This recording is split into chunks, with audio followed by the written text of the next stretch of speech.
ప్రశాంతంగా నిద్రపోయేందుకు నీంద్ యాప్లోకి అడుగుపెట్టండి. ఈ క్షణమే నీంద్ యాప్ను డౌన్లోడ్ చేసుకోండి. ఒత్తిడిని తగ్గించి ప్రశాంతమైన నిద్రలోకి మిమ్మల్ని తీసుకెళ్లే చక్కని కథలు, ధ్యాన పద్ధతులు, ఆహ్లాదకర సంగీతాన్ని మీరు నీంద్ యాప్లో మాత్రమే వినండి. ఇవే కాకుండా పలు రకాల స్లీప్ ప్రోడక్ట్స్ అయిన sleep gummies, milk mix, sleep tea bags గురించిన సమాచారం తెలుసుకోవచ్చు. ఈ ప్రోడక్ట్స్కి మీరు బానిస అయ్యే అవకాశమే లేదు. వీటిని వాడడం వల్ల మీకు ఎటువంటి సైడ్ ఎఫెక్ట్స్ కూడా ఉండవు. సంపూర్ణంగా నిద్రపోయేందుకు ఇవి సహకరిస్తాయి. మీ నిద్రానుభవాన్ని మరింత మెరుగుపరుస్తాయి. నమస్తే, నా పేరు హేమ. వరలక్ష్మి శ్రీనివాస్ రచించిన దమయంతి ప్రేమ కథను మీకు వివరిస్తున్నాను. చాలామంది జీవితాల్లో ప్రేమ ఉంటుంది, కానీ ఆ ప్రేమను త్యాగం చేయాల్సి వచ్చినప్పుడు లేదా ఆ ప్రేమ త్యాగాన్ని కోరినప్పుడు ఎవరు ఎలా స్పందిస్తారు అనేది ముఖ్యం. ఓ స్త్రీ కోసం ఇద్దరి మగాళ్ల మధ్య జరిగిన ఆ త్యాగ పోరాటాన్ని మీరు కూడా ఇప్పుడు వినండి. అయితే కథను వినే ముందు సౌకర్యవంతమైన స్థితిలోకి వెళ్దాం. మీకిష్టమైన రీతిలో పడుకుని అన్ని లైట్లను ఆఫ్ చేసి మీ కళ్ళు మూసుకోండి. నెమ్మదిగా గాలి పీలుస్తూ పూర్తిగా లోతైన శ్వాస తీసుకుని వదలండి. ఈ ప్రపంచాన్ని, ఇవాల్టి జ్ఞాపకాలను మెల్లగా పక్కకు నెట్టి నిద్రలోకి క్రమంగా జారుకునే సమయమిది.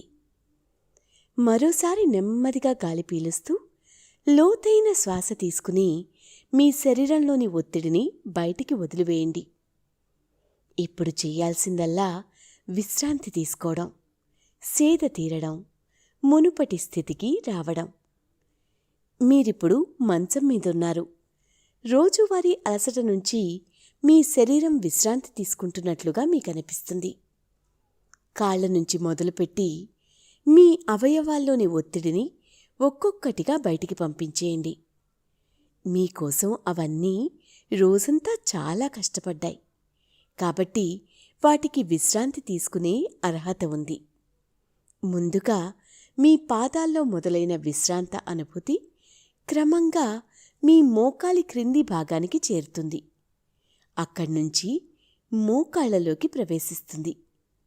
ఇప్పుడు మీ కాలి ఎగువ భాగాన్ని విశ్రాంతి తీసుకోనివ్వండి.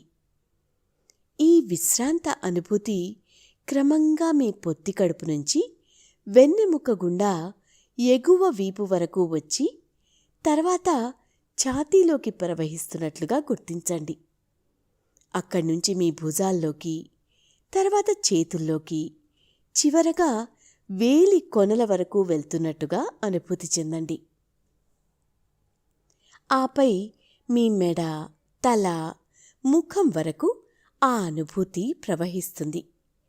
ఇప్పుడు మీ శరీరం మొత్తం ప్రశాంతంగా, రిలాక్స్డ్గా నిద్రకు సిద్ధంగా ఉంది. త్వరలో మీరు చక్కని నిద్రలోకి జారుకుంటారు. డ్రీమ్ల్యాండ్లో ప్రశాంతంగా ప్రయాణిస్తారు. ఈ ప్రయాణం ఉదయం వరకు కొనసాగుతూ ఉంటుంది. కాబట్టి మీరు కథను వింటున్నప్పుడు మీ శ్వాసను కూడా అనుసరించండి. అద్భుతమైన నిద్రానుభవం కోసం మీ శరీరం మొత్తానికి విశ్రాంతినిస్తూ స్థిరంగా ఉండండి. అందమైన ప్రేమ కథలు ఎప్పుడూ అద్భుతంగా ఉంటాయి. ప్రేమించడం, ప్రేమని పంచడం అనేది ప్రతి ఒక్కరి జీవితంలో ఉంటుంది. ఒక్కొక్కరి జీవితంలో ఒక్కోలా ఉంటుంది. అయితే ఎవరు ఎలా చూపించినా ప్రేమ గొప్పతనం, దాని విలువని ఎప్పటికీ తగ్గించలేం. ఎన్ని యుగాలు మారినా, కాలాలు మారినా ప్రేమ విలువ పెరుగుతూనే ఉంది తప్ప తగ్గడం లేదు. పూర్వం అడవికి సమీపంలో రామాపురం అనే గ్రామం ఉండేది. ఆ గ్రామానికి దూరంగా అడవిలో సారంగపాణి అనే ఒక రైతు ఉండేవాడు. అతనికి నా అనేవాళ్లు ఎవ్వరూ లేరు. అందుకే గ్రామానికి దూరంగా ఒంటరిగా ఉండేవాడు. అడవిలో దొరికే ఆహారమే అతనికి జీవనాధారం. ఉదయమంతా వ్యవసాయం చేసుకుంటూ రాత్రికి వచ్చి అడవిలో ఉన్న సెలయేటిలో స్నానం చేసుకుని అలాగే ఇష్టంగా మురళి వాయిస్తూ పక్షులతో కబుర్లు చెప్పుకుంటూ అడవి జంతువులతో కాలక్షేపం చేస్తూ రోజులు గడిపేవాడు. అలాగే శిల్పాలు చెక్కడం అంటే చాలా ఇష్టం. ఆ ఇష్టంతో అడవిలో కొండరాళ్ల మీద శిల్పాలు చెక్కుతూ వాటిని చూసి మురిసిపోతూ ఉండేవాడు. ఆ శిల్పాలే సారంగపాణికి మిత్రులు. శిల్పాలకి ప్రాణం ఉంటే అతను చూపించే కల్మషం లేని ప్రేమకి ఖచ్చితంగా పాదాభివందనం చేసేవి. ఓ రోజు సారంగపాణి నిద్రపోతున్న సమయంలో అతిలోక సుందరిలాంటి అందంతో, అపురూప సౌందర్యంతో, తెల్లని కాంతిలో మెరిసిపోతూ దేవకన్యలా ఒక అందమైన అమ్మాయి అతని కలలో కనిపించింది. ఆ అందం అతన్ని ముగ్ధుణ్ణి చేసింది. ఏమాత్రం కనులు తిప్పుకోకుండా చేసింది. ఇంత అందమైన రూపాన్ని సారంగపాణి తన జీవితంలో అప్పటి వరకు చూసింది లేదు. దీంతో ఆ రూపం తనకి ఏదో తెలియని ఒక ఆనందాన్ని ఇస్తోంది. ఆ ఆలోచనల నుంచి పాణి టక్కున నిద్ర నుంచి మేల్కొని తన చుట్టూ చూశాడు. అంతా చీకటిగా ఉంది. గదిలోంచి బయటికి వచ్చి చూశాడు. మొత్తం అంధకారం అలుముకుని ఉంది. అయితే ఆ క్షణం తన కలలో కనిపించిన ఆ రూపాన్ని మళ్ళీ ఎక్కడ మర్చిపోతానో అని పాణి వెంటనే ఒక ఉలి సుత్తి పట్టుకుని అక్కడ్నుంచి సెలయేరు దగ్గరికి వెళ్ళాడు. అక్కడ ఒక 6 అంగుళాల బండరాయి కోసం వెతకసాగాడు. కొండవాలు దగ్గర సెలయేటి ధార కొండపై నుంచి పడుతున్న ప్రదేశంలో ఒక రాయి అతనికి కనిపించింది. ఆ బండరాయి ఎప్పటినుంచో అక్కడే ఉంది. నీటి ధారలు నేరుగా ఆ రాయి మీద పడుతున్నాయి. ఇక ఆ రాయిని చూడగానే పాణికి ఎక్కడలేని ఆనందం వస్తుంది. దీంతో వెంటనే రాయిని చెక్కడం మొదలు పెడతాడు. తన కలలో కనిపించిన సుందరి రూపాన్ని అలాగే మనసులో ముద్రించుకుని దాన్ని చెక్కడం మొదలు పెడతాడు. అలాగే అన్ని పనులు మానేసి కొన్ని రోజుల పాటు ఎంతో శ్రమించి ఆ రాయికి అందమైన అమ్మాయి రూపం తీసుకొస్తాడు. తన కలలో కనిపించిన రూపాన్ని అలా కళ్ళకి కట్టినట్లు రాతిపై చెక్కి ప్రాణం లేని బండరాయిని ఒక అందమైన రాతి శిల్పంగా మారుస్తాడు. ఆ రూపాన్ని చూసి తెలియని తన్మయత్వం, ఆపై ఆనందంతో సెలయేటిలో సేద తీరుతూ ఆనందాన్ని తనివి తీరా ఆస్వాదిస్తాడు. ఆ శిల్పాన్ని తన ప్రేయసిలా భావిస్తూ ఆమెతో తన ప్రేమని పంచుకుంటాడు. నా జీవితం ఇలా ఏకాకిలా ముగిసిపోతుంది అనుకున్నా. కాని నువ్వు నా జీవితంలోకి వచ్చి నాకు కొత్త ప్రపంచాన్ని పరిచయం చేశావు. ఇక నీతోనే నా జీవితం. నేను వీడి ఒక్కరోజు కూడా నేను ఉండలేను. నా ప్రపంచం నువ్వే కాబట్టి ప్రపంచమంత ప్రేమని నీకు చూపిస్తా అని భావోద్వేగంగా చెప్తాడు. అప్పణ్నుంచి పాణి ప్రతిరోజూ పొలంలో తన పని ముగించుకుని అలాగే అడవిలో దొరికే ఔషధాలని, వనమూలికలని ఊళ్ళో వారికి అమ్ముకుంటూ దాంతో డబ్బులు కూడపెడుతూ ఆ అందమైన శిల్పం కోసం అద్భుతమైన భవనం కట్టాలని అనుకుంటాడు. దానికోసం అప్పట్నుంచి మరింత కష్టపడతాడు. అలాగే ప్రతిరోజు సాయంత్రానికి సెలయేటి దగ్గర ఉన్న శిల్పం వద్దకి చేరుకుని ఆ రోజు విశేషాలు ఆమెతో పంచుకునేవాడు. మరోవైపు తానుంటున్న ఇంటినే కూల్చేసి తన శిల్పకళతో అద్భుతమైన భవనం కట్టడానికి పని మొదలు పెడతాడు. ఆ భవనం నిర్మాణం ఓవైపు జరుగుతుంది. మరోవైపు శిల్పంతో సారంగపాణి అనుబంధం రోజు రోజుకి మరింత బలపడుతూ ఉంటుంది. పాణి చెబుతున్న అన్ని కబుర్లు ఆ శిల్పం వింటున్నట్లే ఉంటుంది. ఎన్నడూ లేని విధంగా ఆ శిల్పం చెక్కిన తర్వాత పాణిలో నిత్యం సరికొత్త ఉత్సాహం కనిపించేది. ఎప్పుడూ ఆడుతూ పాడుతూ సంగీతం వాయిస్తూ జీవితాన్ని ఆనందంగా ఆస్వాదిస్తూ ఉండేవాడు. అంత ఉత్సాహం అతనికి ఎలా వచ్చిందో అని ఆశ్చర్యపోతూ ఉండేవారు. అలాగే పాణిని పెద్దగా పట్టించుకొని రామాపురం గ్రామస్తులు కూడా అతన్ని దగ్గర చేసుకోవడం మొదలుపెట్టేవారు. అతనిచ్చే వనమూలికలతో గ్రామంలోని వారి అనారోగ్య సమస్యలు తగ్గుతూ ఉండేవి. దాంతో అతన్ని ఓ వైద్యుడిగా చూసేవారు. దానికి తగ్గట్టుగా గ్రామంలోని వారు ఏ సమస్య ఉందని చెప్పినా దానికి తగ్గ మందుని తయారు చేసి తీసుకొచ్చి వారికి ఇచ్చేవాడు. ఇలా రోజులు గడుస్తున్న కొద్దీ ఓవైపు పాణికి శిల్పం మీద విపరీతమైన ప్రేమ పెరిగిపోయి దాన్ని తన భార్యగా భావించేవాడు. అలాగే ఆమె కోసం భవనాన్ని సిద్ధం చేస్తూ చివరి దశకి తీసుకొచ్చాడు. అప్పుడే అతనికి కొద్ది రోజుల పాటు ఓ పెద్ద పని దొరుకుతుంది. ఆలయానికి శిల్పాలు చెక్కాలని పిలుస్తారు. పెద్ద మొత్తంలో డబ్బులొస్తాయని ఆ ఆలయం నిర్మిస్తున్న వారు చెబుతారు. పెద్ద మొత్తంలో డబ్బులొస్తే దాంతో ఈ భవనం పూర్తి చేయొచ్చని, అలాగే శిల్పాన్ని తన ఇంటికి తీసుకొచ్చి శాశ్వతంగా తనతో ఉంచుకోవచ్చని భావిస్తాడు. దీంతో అదే విషయాన్ని శిల్పం దగ్గరికి వచ్చి చెప్తాడు. ఓ నెల రోజుల పాటు నీకు దూరంగా ఉండబోతున్నా. ఇంతకాలం నిన్ను చూడకుండా ఒక్కరోజు కూడా గడిపింది లేదు. కానీ మనిద్దరం కలిసి ఉండడం కోసం నేను కడుతున్న ఇల్లు పూర్తవ్వాలంటే కొద్దిగా ఎక్కువ డబ్బులు కావాలి. వాటి కోసం ఇప్పుడు నిన్ను విడిచి వెళ్తున్నా. మనిద్దరి బంధం శాశ్వతం కావాలంటే నెల రోజులు ఈ విరహం తప్పదు చెలి అని చెప్పి ఆ బొమ్మకి ముద్దు పెట్టి అక్కడ్నుంచి వెళ్తాడు. అలా నెల రోజులు తన చెలి జ్ఞాపకాలతో ఆలయ నిర్మాణ పనుల్లో పాణి నిమగ్నమై ఉంటాడు. ఇదిలా ఉంటే అగస్త్యపురి రాజ్యానికి చెందిన యువరాజుకి భార్గవరాముడు అతనికి ఓ బలమైన కోరికుంటుంది. ఈ ప్రపంచంలోనే అద్భుతమైన సౌందర్య రాశి అనే అమ్మాయినే వివాహం చేసుకోవాలని అనుకుంటాడు. ఈ కారణంతో ఎన్నో రాజ్యాలకి చెందిన యువరాణుల్ని యువరాజు భార్గవ నిరాకరిస్తూ ఉంటాడు. దీంతో మహారాజు సూరసేనుడు కూడా కుమారుడికి ఇష్టమైన కన్యను తీసుకురావడంలో విఫలమవుతుంది. దీంతో ఒకరోజు తన తండ్రి సూరసేనుడికి చెప్పి తానే ప్రపంచ పర్యటనకి బయలుదేరతాడు. తండ్రి, నాకు సరిపోయే సరిజోడి అయిన యువరాణిని నేనే వెతుక్కుంటా, దానికోసం నాకు అనుమతివ్వండి అని అడుగుతాడు.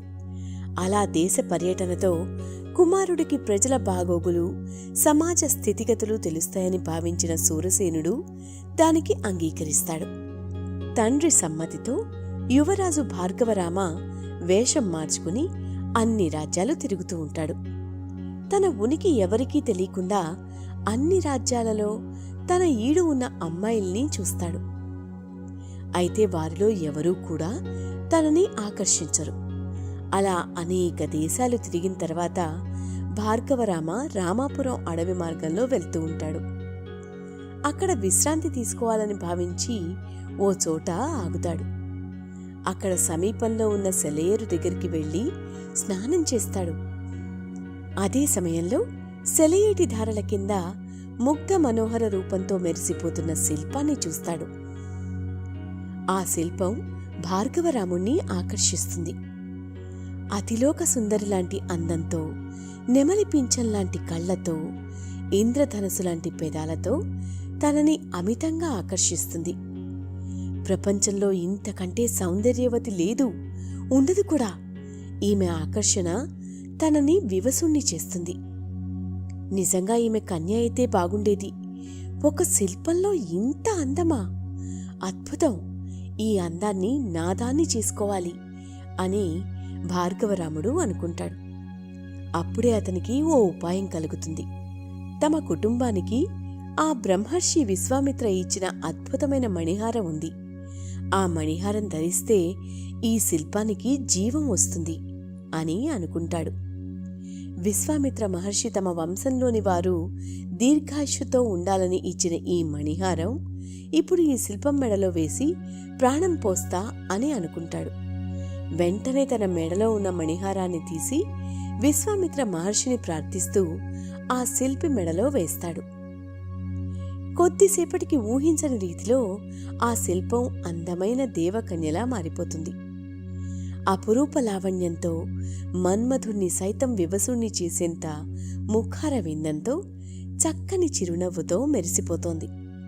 అయితే అప్పుడే ఆమెకి ప్రాణం రావడం వలన తాను ఎవరు, తన ఉనికి ఏమిటి, అసలు తాను ఇక్కడ ఎందుకు ఉంది అనే విషయాలు ఏవీ ఆమె గుర్తుండవు.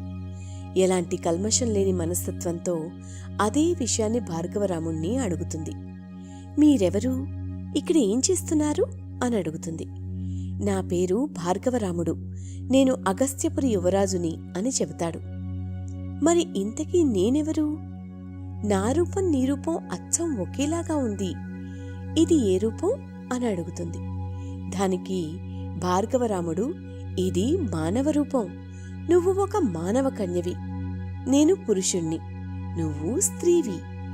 అహో, ఒకే రూపంలో ఉన్న వేర్వేరు మానవ రూపాలమా మనం అని ఆమె అంటుంది. అవును అని భార్గవరాముడు చెప్తాడు. అయితే మనిద్దరం ఇక్కడెందుకున్నాం, ఇంత అందమైన ఈ ప్రదేశాన్ని ఏమని అంటారు అని ఆమె అడుగుతుంది. దానికి భార్గవరాముడు, దీనిని సెలయేరు అంటారు, అందులో మనం జలకాలు ఆడ్డానికి వచ్చాం అని చెప్తాడు. మీకు నాకు ఏంటి సంబంధం, మనమిద్దరం ఎందుకు జలకాలాడాలి అని మళ్ళీ ఆమె అడుగుతుంది. మనిద్దరం ప్రేమికులం, విహారయాత్ర కోసం ఎక్కడికి వచ్చి జలకాలాడుతున్నాం అని చెప్తాడు. దాంతో ఆమెకి మరో సందేహం వస్తుంది. ప్రేమికులు అనగా ఏమి అని అడుగుతుంది. ఇక ఆమెతో మాట్లాడుతూ ఉంటే లెక్కలేని ప్రశ్నలు వస్తూనే ఉంటాయి. తక్షణం ఈమెని ఇక్కడి నుంచి తీసుకుని రాజ్యానికి వెళ్ళిపోవాలి అనుకుంటాడు. దాంతో మీకు అన్ని విషయాలు తీరిగ్గా చెప్తాను, ముందు ఇక్కడి నుంచి మనం రాజ్యానికి వెళ్ళాలి, నాతో పాటు రా అని ఆమె చేయిని పట్టుకుని అలా తీసుకుపోతాడు. ఆమె కూడా భార్గవరాముడి వైపు తెలియని అమాయకత్వంతో చూస్తూ నడిచి వెళ్తుంది. భార్గవరాముడు ఆమెని గుర్రం ఎక్కించి అక్కడి నుంచి తీసుకుని వెళ్తాడు. యువరాజు యువరాణిని తీసుకుని వచ్చాడని తెలుసుకున్న మహారాజు మహారాణి వారికి ఎదురొచ్చి ఇద్దరిని లోపలికి తీసుకుని వెళ్తారు. యువరాణిలా మారిన ఆమె అంతఃపురంలో అద్దం ముందు నిలబడి తనని తాను అలా చూసుకుంటుంది.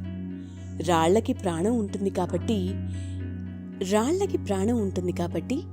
ఇంత అందమైన రూపం తనది కాదని, తనని ఎవరో ఇలా తయారు చేశారని, తాను కదలికలేని ఓ బండరాయిని అని మాత్రమే ఆమె అనుకుంటుంది. అదే సమయంలో యువరాజు అక్కడికి వస్తాడు.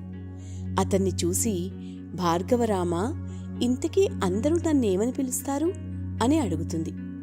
దానికి భార్గవరాముడు ఆమెకి ఏం పేరు పెట్టాలా అని ఆలోచిస్తూ ఉంటాడు.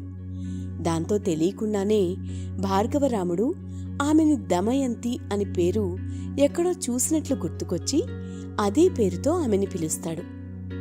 ఆమె ఆ పేరు విని, ఓ దమయంతి అంటూ ఆలోచిస్తుంది. అదే పేరుని ఆమె చాలాసార్లు విన్నట్టుగా అనిపిస్తుంది. సారంగపాణి ఆ శిల్పానికి పెట్టుకున్న పేరు కూడా అదే. దాంతో ఆమెని పాణి దమయంతి అని ప్రతిరోజు పిలుస్తూ ఉండేవాడు. అవును, ఈ పేరుతో నన్నెవరో చాలాసార్లు పిలిచినట్లు అనిపిస్తుంది అని ఆమె అంటుంది. దాంతో భార్గవరాముడు ఆశ్చర్యపోతాడు. శిల్పంగా ఉన్నా కూడా ఆమెలో అంతర్లీనంగా కొన్ని ఆలోచనలు ఉన్నాయని గ్రహిస్తాడు. అయితే వాటిని బయటపడకుండా ఆమెని తన ప్రేమలోకి దింపి పూర్తిగా తన దాన్ని చేసుకోవాలని అనుకుంటాడు. ఇదిలా ఉంటే సారంగపాణి తన పని ముగించుకుని ఎంతో సంతోషంగా నెల రోజుల తర్వాత తన ప్రేయసి దమయంతిని చూడబోతున్నా అనే ఉత్సాహంతో వస్తాడు. అదే ఉత్సాహంతో అలా సెలయేరు దగ్గరికి వెళ్తాడు. అక్కడ శిల్పం ఉండాల్సిన చోట ఖాళీగా ఉంటుంది. దాంతో ఒక్కసారిగా పాణి నిర్ఘాంతపోతాడు. అక్కడ ఉండాల్సిన శిల్పం ఏమైంది అని మొత్తం వెతుకుతాడు. చుట్టుపక్కల ఎక్కడా కనిపించదు. వరద ప్రవాహం ఎక్కువైతే సెలయేరులో కొట్టుకుపోయి ఉంటుందేమో అనుకుని ఆ జలాశయం మొత్తం జల్లెడపడతాడు. ఎక్కడా కూడా శిల్పం కనిపించదు. దీంతో దమయంతి అని బిక్కరగా పిలుస్తాడు. అయితే ఆ పిలుపుకి శిల్పంగా ఉన్న తన దమయంతి నుంచి స్పందన రాదని అతనికి తెలుసు. దాంతో ఆవేదనతో అక్కడే కూలిపోతాడు. ప్రాణం కంటే ఎక్కువగా ప్రేమించిన తన దమయంతిని ఎవరో తీసుకుపోయారని అనుకుంటాడు. ఆమె లేని ప్రాణం తనకి వద్దని అనుకుంటాడు. అయితే తన దమయంతిని ఎలా అయినా మళ్లీ చూడాలని, అవకాశం ఉంటే తెచ్చుకోవాలని, లేదంటే తన్ని చివరి చూపు చూసి ప్రాణాలు విడవాలని అనుకుంటాడు. దీంతో వెంటనే అక్కడి నుంచి బయలుదేరి వెళ్తాడు. అన్ని రాజ్యాలు తిరుగుతాడు. తన దమయంతి ఇంకా శిల్పంలానే ఉంటుంది కాబట్టి ఎవరైనా శిల్పాలు చెక్కేవారు దాన్ని తీసుకుపోయి ఉంటారని భావిస్తాడు. దీంతో అన్ని భవనాలు, శిల్పాలు చెక్కే ప్రాంతాల్లో చూస్తాడు. ఎక్కడా కనిపించదు. అలాగే రాజ్యాలన్నీ కూడా జల్లెడపడతాడు. తన దమయంతి ఎక్కడా కనిపించకపోవడంతో మరింత నిరాశకి సారంగపాణి గురవుతూ ఉంటాడు. అయినా కూడా ఆమెను చూడాలనే సంకల్పంతో తన ప్రయత్నాలు చేస్తూనే ఉంటాడు. అలా తన ప్రయాణంలో అగస్త్యపురి రాజ్యానికి చేరుకుంటాడు. అక్కడ అన్ని ప్రాంతాల్లో తిరుగుతాడు. ఎక్కడా శిల్పం కనిపించదు. మరోవైపు భార్గవరాముడు దమయంతి పాత ఆలోచనలన్నీ చెరిపేసి తన ప్రేమలోకి దింపే ప్రయత్నం చేస్తూ ఉంటాడు. భార్గవరాముడి ప్రేమకి దమయంతి కూడా దగ్గరవుతూ ఉంటుంది. అయితే రాత్రి సమయాల్లో తనకి ఏవో తెలియని ఆలోచనలు వెంటాడుతూ ఉంటాయి.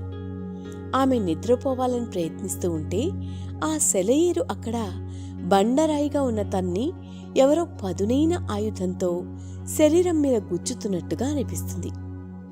దీంతో నిద్రాభంగమై మేల్కుంటాడు. అదే సమయంలో తనతో ఎవరో కబుర్లు చెబుతున్నట్టు అనుభూతి చెందుతూ ఉంటుంది. దీంతో ఒంటరిగా ఉండడానికి ఎక్కువ ప్రయత్నం చేస్తుంది.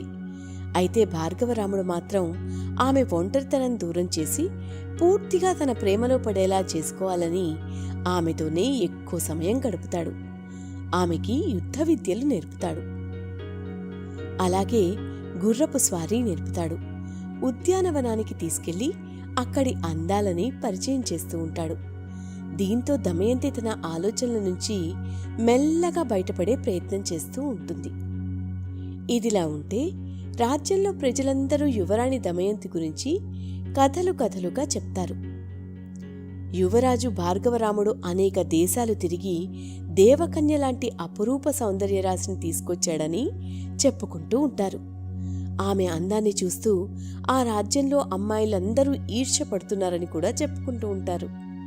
అలాంటి అందాన్ని పొందడం అంటే ఎంతో అదృష్టం చేసుకుని ఉండాలని చెప్పుకుంటూ ఉంటారు. సారంగపాణి అక్కడి ప్రజల మాటలు వింటాడు. వాళ్ళు చెబుతున్న పోలికలు, రూపం నా దమయంతివే అనుకుంటాడు. అయినా శిల్పంలా ఉన్న నా దమయంతి మనిషిలా ఎలా మారుతుంది అని అనుమానం అతనికొస్తుంది. తనకి ఉన్న అనుమానాలు దూరం చేసుకోవాలంటే అంతఃపురంలోకి వెళ్లి యువరాణిని చూడాల్సిందే అనుకుంటాడు. దానికి ఏం చెయ్యాలా అని ఆలోచించి ఒక సైనికుడి వేషం వేసుకుని కోటలోకి ప్రవేశిస్తాడు. అక్కడలా తిరుగుతూ అతి కష్టం మీద యువరాణి ఉన్న గది వద్దకు వెళ్తాడు. ఇక రాత్రి వేళలో యువరాణి ఎలా ఉండాలో ఆకాశం వైపు చూస్తూ ఉంటే ఏదో ఆలోచనలో ఉంటుంది. అదే సమయంలో సారంగపాణి అంతఃపురంలోకి వచ్చి దమయంతి అని పిలుస్తాడు. దాంతో ఆమె ఒక్కసారిగా వెనక్కి తిరిగి చూస్తుంది. అయితే సారంగపాణిని ఆమె గుర్తుపట్టదు. దాంతో ఎవరు మీరు? ఇంత అర్ధరాత్రి వేళ ఏకాంతంగా ఉన్న నా గదిలోకి ఎలా వచ్చారు అని ఆగ్రహం వ్యక్తం చేస్తుంది. ఈ సారంగపాణి ఇక ఆమెకి తాను ఎవరో చెప్పే ప్రయత్నం చేస్తూ ఉండగానే ఎవరక్కడా అని చప్పట్లు కొట్టి కాపలా ఉన్న సైనికుల్ని పిలుస్తుంది. వారు రాగానే ఇతన్ని బంధించండి అని వారికి దమయంతి ఆజ్ఞ వేస్తుంది. సైనికులు సారంగపాణిని పట్టుకుంటారు. ఆ సంఘటనతో పాణి ఒక్కసారిగా నిర్ఘాంతపోతాడు. ఆమె రూపాన్ని అలా చూస్తూ ఉండిపోతాడు. తాను చెక్కిన శిల్పంలాగానే అచ్చంగా యువరాణి కూడా ఉంది. అదెలా సాధ్యం అవుతుంది? యువరాణిగా ఉన్న ఆమె నా కలలోకి వచ్చిన ఆ సుందర అని అనుకుంటాడు. ఇక సైనికులు పాణిని బంధించి అక్కడి నుంచి తీసుకుని వెళ్ళిపోతారు. ఇక మరుసటి రోజు అతన్ని మహారాజు సూరసేనుడి ముందు ప్రవేశపెడతారు. సూరసేనుడు అతని వైపు చూస్తూ, ఎవరు నువ్వు? రహస్యంగా అంతఃపురంలోకి ప్రవేశించి యువరాణి దమయంతి మందిరంలోకి ఎందుకు వెళ్ళావు? నువ్వు ఏ దేశ గూఢచారివి అని ఆగ్రహంతో ప్రశ్నిస్తాడు. దానికి సారంగపాణి మహారాజుకి ప్రణామం చేసి, రాజా, నేను ఏ దేశానికి గూఢచారిని కాదు, ఒక మామూలు శిల్పకారుణ్ణి. నాది రామాపురం అని చెప్తాడు. మరి నీవు ఏ ఉద్దేశంతో అంతఃపురంలోకి ప్రవేశించావు అని సూరసేన మహారాజు అడుగుతారు. మహారాజా, నాదో చిన్న కథ అని తాను శిల్పకారుడిగా ఉంటూ రాతిపై బొమ్మలు చెక్కుకోవడం, ఒకరోజు తన కలలో దమయంతి రూపం కనిపించడం, ఆపై ఆమె రూపాన్ని రాతిపై చెక్కడం, ఆమెతో అనుబంధాన్ని పెంచుకోవడం అన్నీ చెప్తాడు. అలాగే తాను నెల రోజులకి బయటికి వెళ్లడం, వచ్చి చూసేసరికి శిల్పం కనిపించకపోవడం, ఆపై దానికోసం ఊరూరా తిరగడం, అనుకోకుండా ఈ రాజ్యానికి వచ్చి దమయంతి గురించి వినడం, ఆపై దమయంతిని చూడ్డం కూడా వివరిస్తాడు. తాను చెక్కిన శిల్పంలానే యువరాణి దమయంతి కూడా ఉందని చెప్పడంతో సూరసేనుడు ఆశ్చర్యానికి గురవుతాడు.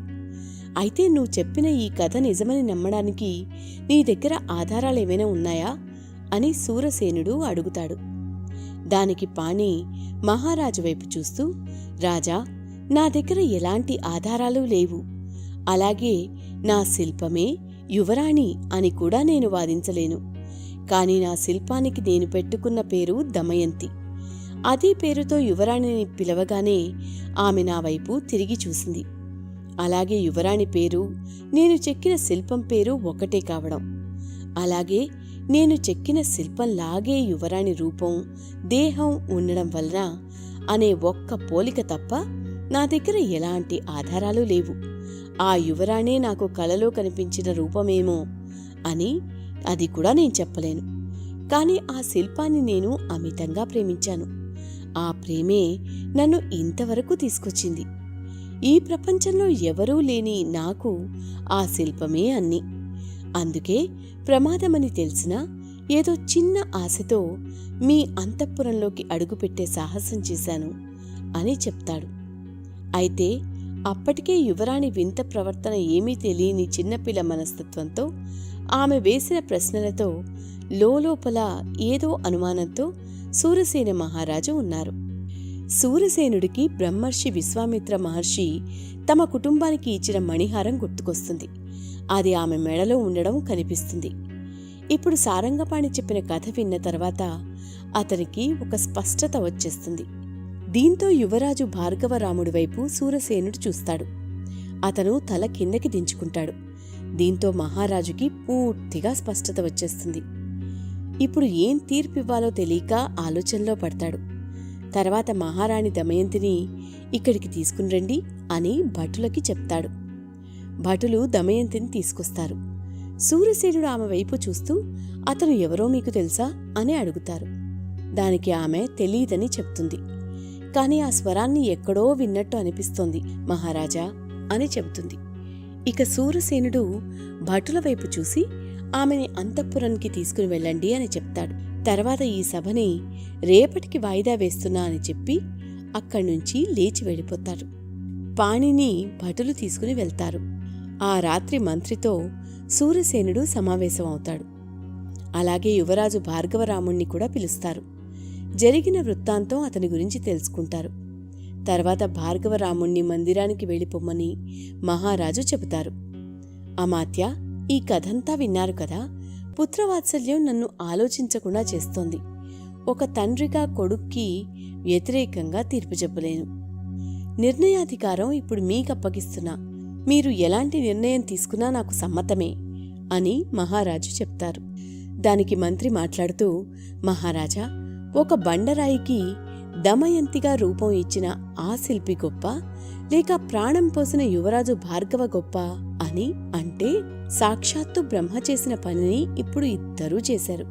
కాని ఇప్పుడు నిర్ణయాధికారం ఒకటి దమయంతికి ఉంది. ఎందుకంటే ఆమె జీవితం పై ఇద్దరికీ సమాన హక్కుంది. కాబట్టి నిజం చెప్పి ఆమె తీసుకున్న నిర్ణయాన్ని గౌరవించడం. రెండోది యువరాజు భార్గవరాముడిది. కాబోయే మహారాజుగా ప్రజా ఆమోద నిర్ణయం తీసుకుంటారా, లేక ప్రేమికుడుగా తమ ప్రేమ కోసం నిలబడతారా అనేది యువరాజుకి తెలియాలి అని మంత్రి సలహా ఇస్తారు. మరుసటి రోజు సభ మొదలవుతుంది. ఇక మహారాజు నిర్ణయం కోసం అందరూ ఆసక్తిగా ఎదురుచూస్తూ ఉంటారు. యువరాణి దమయంతిని పిలుస్తారు. ఆమెకి తన వృత్తాంతమంతా మహారాజు చెబుతారు. మీ సృష్టికి ఇద్దరూ కారణమే. ఇద్దరికీ మీ మీద అచంచలమైన ప్రేమ ఉంది. అందుకే నిర్ణయాధికారం నీది. నువ్వు తీసుకున్న నిర్ణయాన్ని మహారాజుగా మేము ఆమోదిస్తాం అని చెప్తారు. దానికి దమయంతి ఆలోచించుకుంటుంది. ఆమె మనసులో సారంగపాణి వైపు ఒకంత మనసు మళ్ళినా ఆమె తన నిర్ణయాన్ని చెప్పదు. ఎందుకంటే ప్రాణంతో ఈరోజు తాను ఇలా మాట్లాడుతున్నా దానికి కారణం యువరాజు. ఆయన ప్రాణం పోయకుండా ఉంటే నా రూపం అలా రాతిగానే ఉండిపోయి నిర్జీవం అయిపోయేది. ఈ ప్రకృతిని ఆస్వాదించే అవకాశం వచ్చేది కాదు. సారంగపాణి ప్రేమ గొప్పతనం తెలిసేది కాదు అని మనసులో అనుకుంటుంది. దీంతో మహారాజు వైపు చూస్తూ, రాజా, ఇప్పుడు నా దృష్టిలో ఇద్దరూ బ్రహ్మ సమానులు. అతను లేకుంటే నాకు ఈ రూపం లేదు, యువరాజు లేకుంటే నాకు ఈ ప్రాణం లేదు. అందుకే మీరు ఏ నిర్ణయం తీసుకున్నా దానికి నేను సమ్మతమే అని చెబుతుంది. దీంతో మహారాజు యువరాజు భార్గవ వైపు చూస్తూ, భార్గవ, ఈ రాజ్యానికి కాబోయే మహారాజువి నువ్వు రాజుగా ఇప్పుడు దమయంతి ఎవరి దగ్గర ఉండడం సమంజసం, మీరే చెప్పండి అని అడుగుతారు. దానికి యువరాజు భార్గవ రాముడు లేచి తండ్రి సూరసేనుడికి నమస్కరించి, ఒక రాజుగా ఇప్పుడు నా తీర్పుని చెబుతున్నాను. దమయంతి కేవలం ఆ సారంగపాణికి మాత్రమే సొంతం. యువరాజునే అయినా నాకు ఏ విధంగా కూడా సొంతం కాదు. దానికి నేను అర్హుణ్ణి కూడా కాదు అని చెప్తాడు. సభలో ఉన్న అందరూ ఆశ్చర్యంతో యువరాజును చూస్తారు. నేను అందమైన స్త్రీని వివాహం చేసుకోవాలని కోరుకున్నా, కాని నాకు నచ్చే అందం ఎక్కడా కనిపించలేదు. కాని ఇంత అందమైన రూపాన్ని సృష్టించింది సారంగపాణి. అతను ఒక బండరాయిని చెక్కి దమయంతిలాగి శిల్పాన్ని చెక్కమంటే నేను చూసేవాణ్ణి కాదు. కాబట్టి ఆమె ఖచ్చితంగా సారంగపాణికి మాత్రమే సొంతం. అలాగే ఒక రాతి శిల్పంగా ఉన్నప్పుడే దమయంతిని అతను భార్యగా భావించి అమితంగా ప్రేమించాడు. కాని నేను ఆ రాత్రి శిల్పానికి నా స్వార్థం కోసం జీవం పోశాను. ఆమె పొందాలని భావించాను. మా ఇద్దరికీ ఆమె మీద ప్రేమ ఉంది. కాని సారంగపాణి ప్రేమలో నిజాయితీ ఉంది, నా ప్రేమలో స్వార్థం ఉంది. అందుకే ఆమె సారంగపాణికి మాత్రమే సొంతం అని చెప్పి మహారాజుకి ప్రణామం చేసి అక్కడ్నుంచి వెనక్కి వెళ్లి కూర్చుంటాడు. ఎవరక్కడా అని సూరసేనుడు చెలికత్తెల్ని పిలుస్తాడు. వారు అన్ని ఏర్పాట్లతో అక్కడికి వస్తారు. సారంగపాణి చాలా సంతోషంగా సూరసేనుడికి ప్రణామం చేస్తారు. పాణికి దమయంతికి మహారాజు ఆ రాజప్రసాదంలోనే వైభవంగా పెళ్లి చేసి వారికి కానుకలు ఇచ్చి పంపిస్తాడు. అదే సమయంలో భార్గవ చక్రవర్తిని అగస్త్యపురికి రాజుగా పట్టాభిషేకం చేస్తాడు. సారంగపాణి ప్రేమలో నిజాయితీ, అంతకు మించిన ధైర్యం, తెగింపు ఉన్నాయి. అందుకే ఆమెని సొంతం చేసుకున్నాడు. అలాగే మీరు కూడా ధైర్యం, నిజాయితీతో ప్రేమను పొందవచ్చు.